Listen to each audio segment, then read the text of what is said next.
সুন্নত বা ফরজ 4 রাকাত নামাজ পড়া অবস্থায় ভুলবশত 3 বা 5 রাকাতে সালাম ফিরিয়ে নিলে করণীয় কি? 4 রাকাত বিশিষ্ট নামাজ যেটা আপনি নিয়ত করেছেন 4 রাকাতের, এটা যদি ভুলবশত তৃতীয় রাকাতে সালাম ফিরিয়ে ফেলেন, যেহেতু শুধু ফরজ নামাজ আছে যে 3 রাকাত মাগরিবের, নফল কোনো নামাজ 3 রাকাত নেই। নফল বলতে সুন্নত নফল সবগুলো একই হুকুম, এগুলা বাবুর নওয়াফিলের অন্তর্ভুক্ত। তো এই জন্য 3 রাকাত কোনো নফল নামাজ নাই, তাই এই নামাজ হবে না। আপনাকে পুনরায় যেহেতু নিয়ত করেছেন সেই নামাজ পুনরায় পড়ে দিতে হবে। কথা বুঝে আসছে? আর যেটা 5 রাকাতের মাসলা সেটা ভিন্ন মাসলা।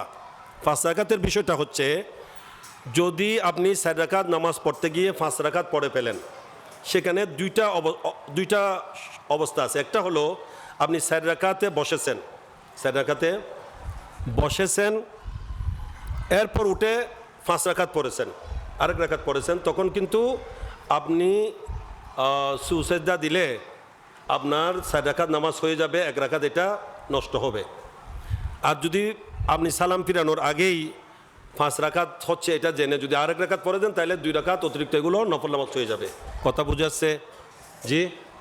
আর যদি আপনি চতুর্থ রাকাতে না বসে থাকেন, চতুর্থ রাকাতে বসেননি, তখন কিন্তু আপনার 5 রাকাত নামাজ পুরোটাই বাতিল হয়ে যাবে। কারণ শেষ বৈঠক যেটা, এটা ফরজ ছিল। এটা কি ছিল? ফরজ। এটা কি হয়ে গেছে?